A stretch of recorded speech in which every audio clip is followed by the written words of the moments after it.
चलो, जैसे कि मैंने आपको बोला था कि फ़िलासफ़ी के लेक्चर्स भी आएंगे, साथ साथ चलाऊंगा। जिस हिसाब का माहौल बना हुआ है कि वो मैंने एक वीडियो ला कर डिस्कस कर दिया था आपसे, वो हमल रिक्वेस्ट वाली जो वीडियो आई थी। तो अब ये सब्जेक्ट जो ऑप्शनल के लिए पढ़ना चाहते हैं, आईएएस के लिए, सिविल सर्विसेज के लिए, यूपीएससी के लिए, या फिर केएस के लिए, या फिर और नेट करना है या कुछ भी करना है, तो टोटलिटी में मैं पूरी philosophy A to Z discuss करूंगा यहाँ पे। और इसी मोड में डिस्कस करूंगा कि आपको कंसेप्चुअल क्लैरिटी हो फिलॉसफी के बारे में। और ये एक ऐसा सब्जेक्ट है जो तुम्हारे दिमाग की नसें खोल देगा, कि जैसा आपने नहीं सोचा होगा वैसा सोचने पे आपको मजबूर कर देगा कि असल में जिंदगी है क्या, असल में लाइफ है क्या, जो तुम लीड कर रहे हो एक घोड़े की तरह जिंदगी के। जैसे घोड़े के आगे पीछे ये होता है ना कि उसको वो एक ही डायरेक्शन में देखता है, वैसे आज हम बन चुके हैं। हम भी उसी घोड़े की तरह उसी डायरेक्शन में देख रहे हैं। जब हमें ऐसा लगता है कि भाई लाइफ क्या है, पैदा होते हैं, उसके बाद पढ़ते हैं, फिर नौकरी करते हैं, शादी करते हैं, ऑफस्प्रिंग होते हैं, लाइफ खत्म।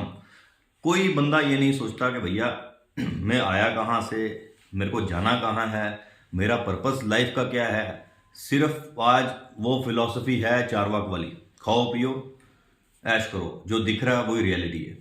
तो फिलॉसफी सब्जेक्ट जो हम है पढ़ते हैं, उसमें हम ये बात करते हैं कि हर एक फिलोसोफर जो आता है वो दो बातें करता है। एक वो बात करता है कि रियलिटी क्या है। रियलिटी का मतलब ये है कि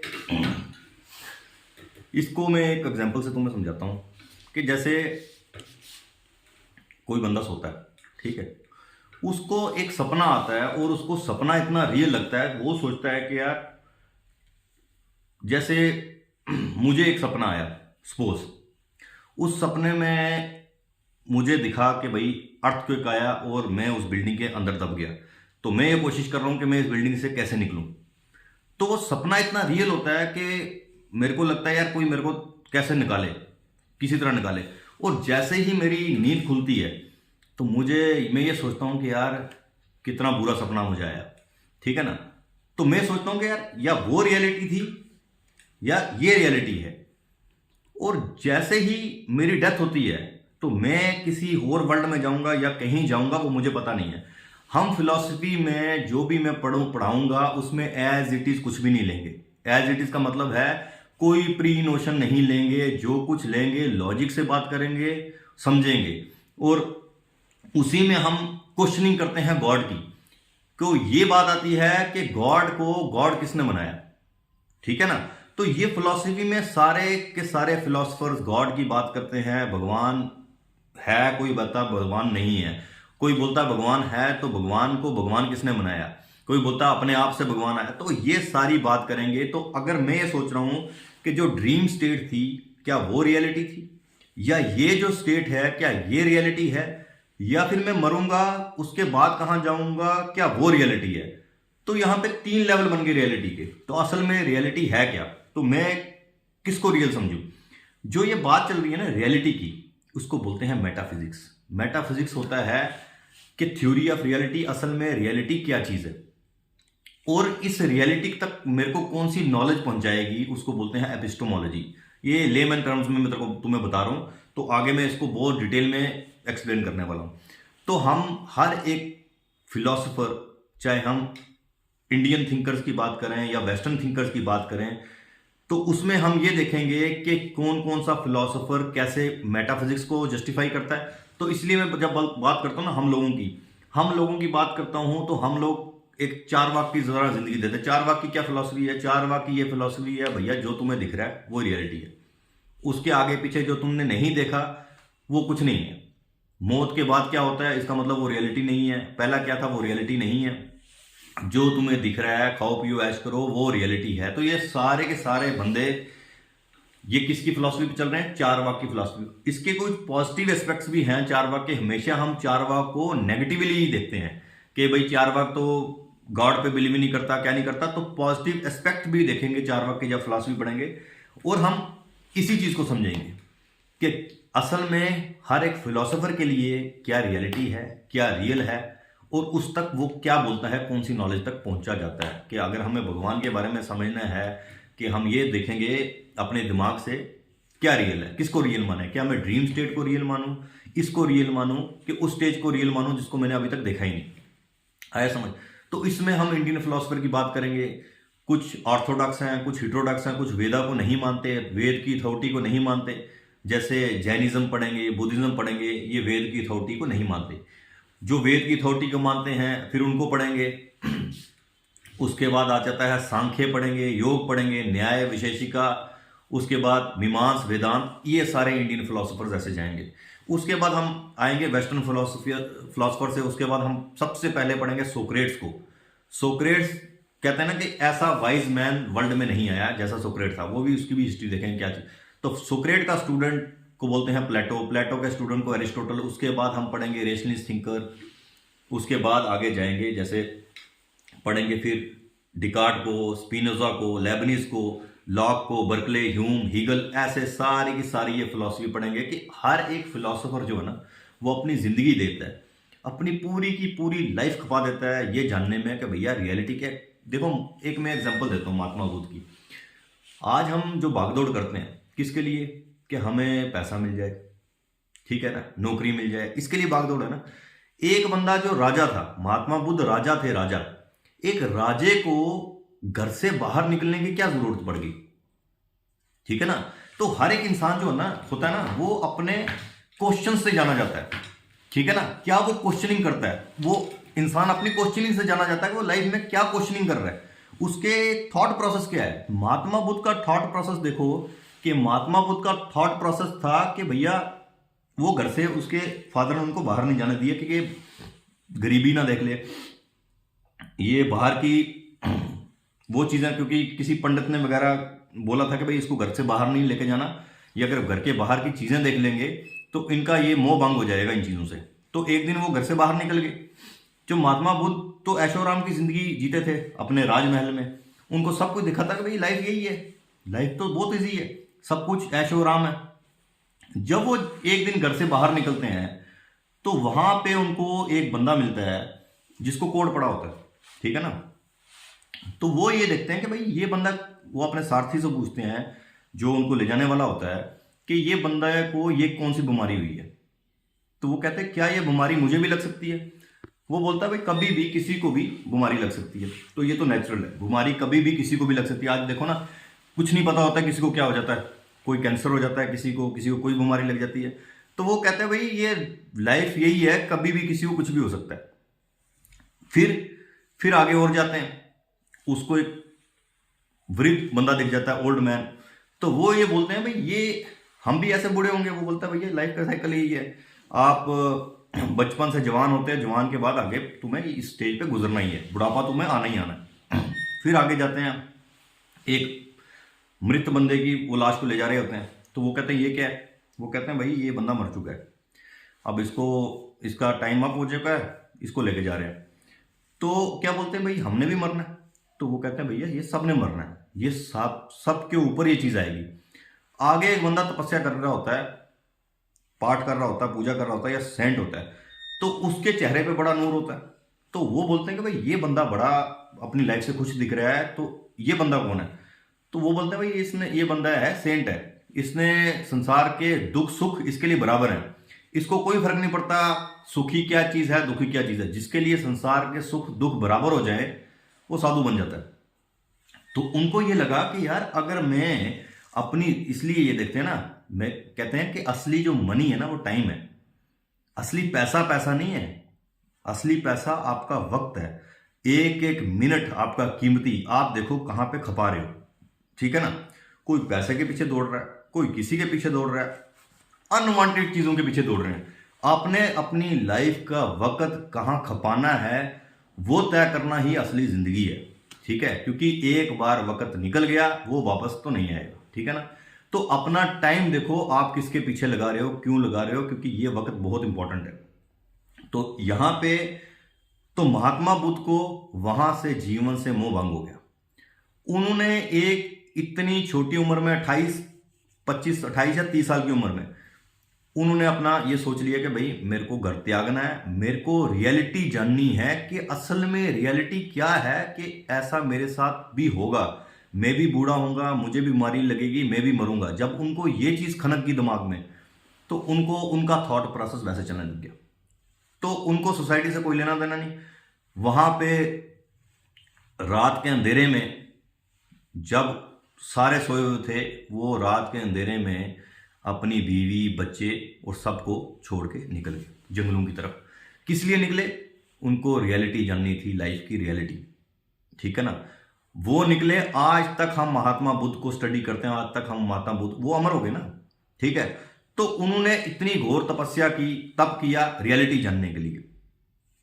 तो फिर उन्होंने जब वो तपस्या किया, जाना रियलिटी को, वो लेके आए, महात्मा बुद्ध लेके आए 4 नोबल ट्रूथ्स के 4 ट्रूथ रियलिटी के लेके आए। तो उन्होंने पहला नोबल ट्रूथ दिया, world is full of suffering, कि जिंदगी सफरिंग है। ये पहला नोबल ट्रूथ उन्होंने दिया कि जिंदगी कैसे सफरिंग है। आज इंट्रोडक्शन है भाई, कोई हम किसी फिलोसफर को नहीं पढ़ रहे हैं, इंट्रोडक्शन दे रहा हूं बस कि भाई क्या पढ़ने वाले फिलोसफी में क्या होगा। तो उन्होंने बोला world is full of suffering. तो उन्होंने बोला कैसे world is full of suffering, suffering कैसे है? उन्होंने बोला भाई जो चीज तुम्हारे पास है उसको तुम्हें खोने का डर तुम्हें सफरिंग देगा, क्योंकि तुम्हारे माँ बाप बूढ़े होंगे, एक दिन तुम्हें अपने माँ बाप खोने पड़ेंगे। वो चीज, वो अटैचमेंट, जो आज तुम्हारी अटैचमेंट है, कल को वो तुम्हारे को सफरिंग देगी ही देगी।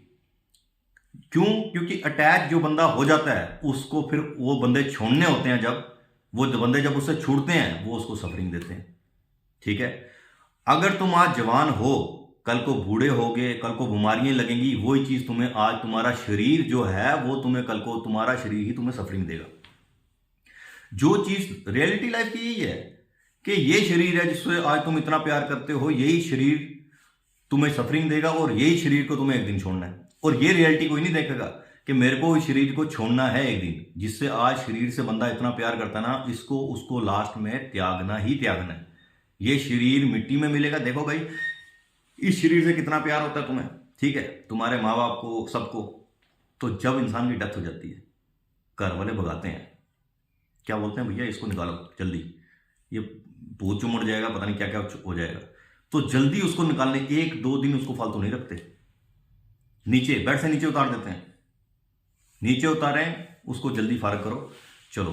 तो ये लाइफ की रियलिटी है। जो आज तुमसे इतना प्यार करते हैं वही तुम्हारे शरीर त्यागने की देर है।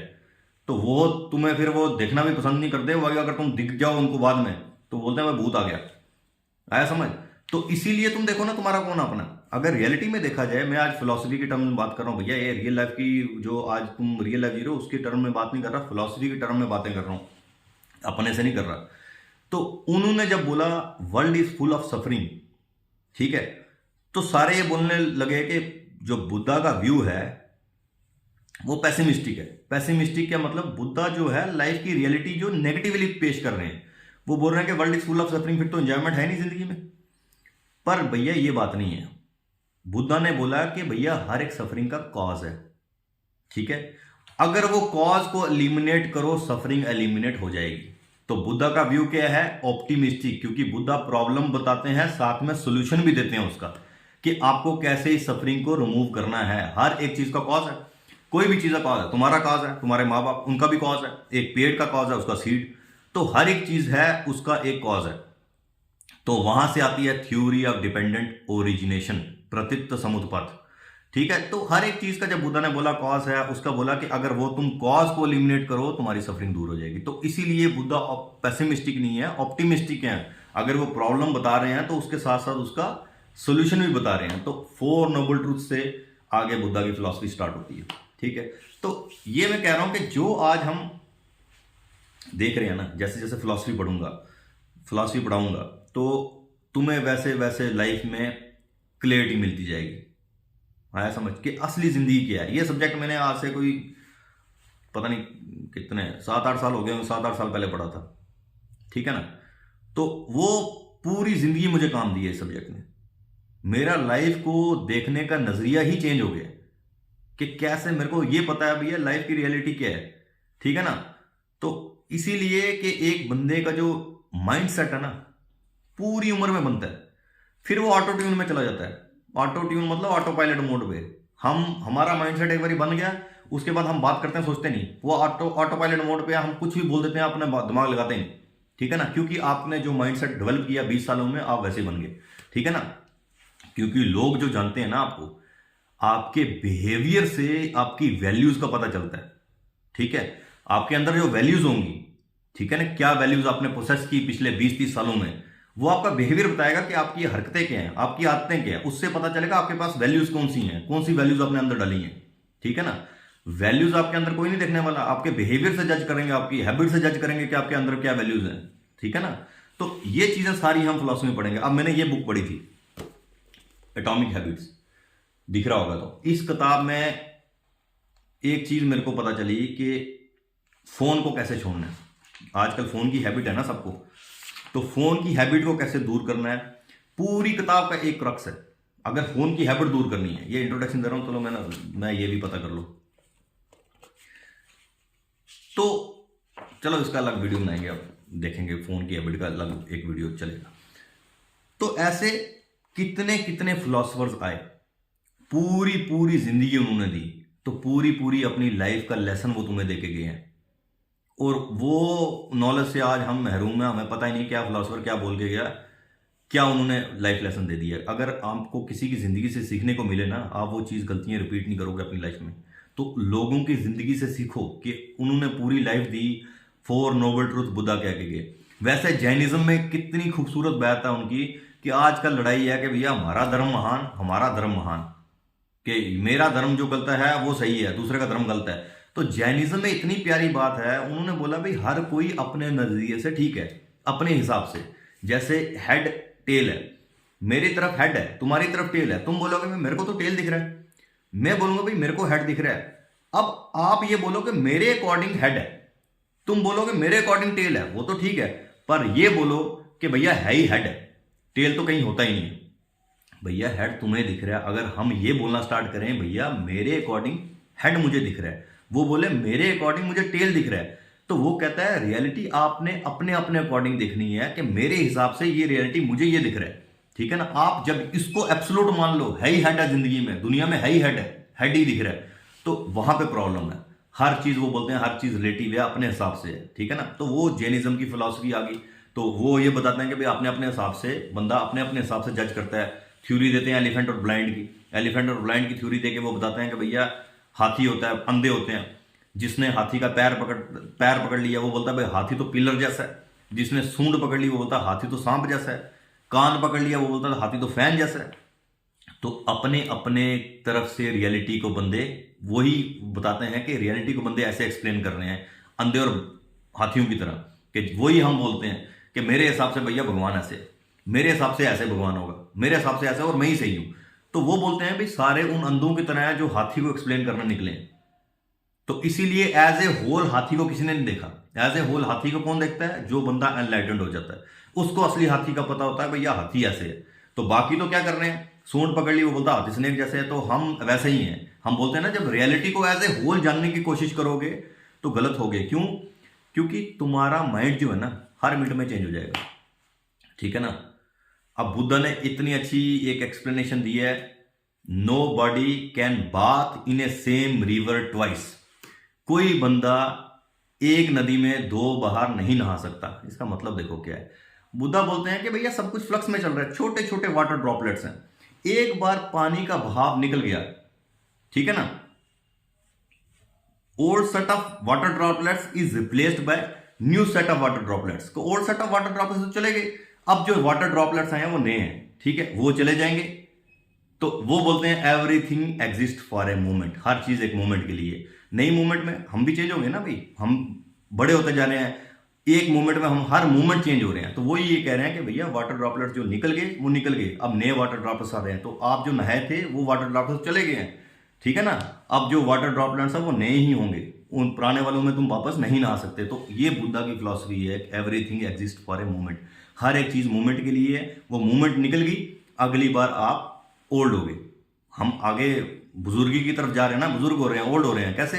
क्योंकि अब वो मोमेंट निकल गया पिछला, अब हम नए मूवमेंट में हैं। अब हम नए मूवमेंट में, टाइम हमें बुजुर्ग कर देगा, बूढ़ा कर देगा, नए मूवमेंट में। तो ये बुद्धा देखो, वो देखो जैनिज्म की फिलॉसफी देखो, कि जैनिज्म वाले बोलते हैं कि भैया जो बंदा रिलेटिव है, कि हमारा माइंड हर मिनट चेंज होता है। आज जो मेरी थॉट प्रोसेस है, थिंकिंग है, मैंने बहुत कुछ पढ़ा, history, polity, geography, economic, science and tech, उसके बाद फिलोसफी, एंथ्रोपोलॉजी, उसके बाद ये बेसिक बुक्स पढ़ता हूँ कि एटॉमिक हैबिट्स पढ़ ली, वो सबकॉन्शियस माइंड वाली पढ़ ली, उसके बाद और सारी बुक्स पढ़ ली, रिलीजियस बुक्स पढ़ ली, उपनिषद पढ़ लिए। तो ये सारा कुछ ज्ञान लेके आज मेरा माइंड वो नहीं सोचता जो मेरा माइंड 10 साल पहले सोचता था।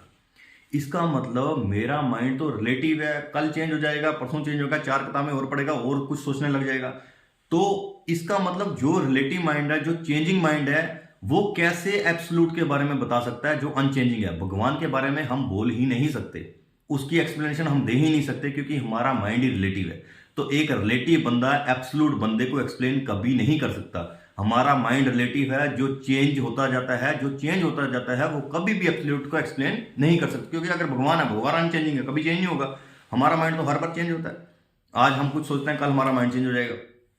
तो इसीलिए ये जान लो, रिलेटिव माइंडसेट वाला एब्सोल्यूट को कभी भी नहीं बयान कर सकता। तो और एक एग्जांपल ले लो, ये इंट्रोडक्शन दे रहा हूं तुम्हें।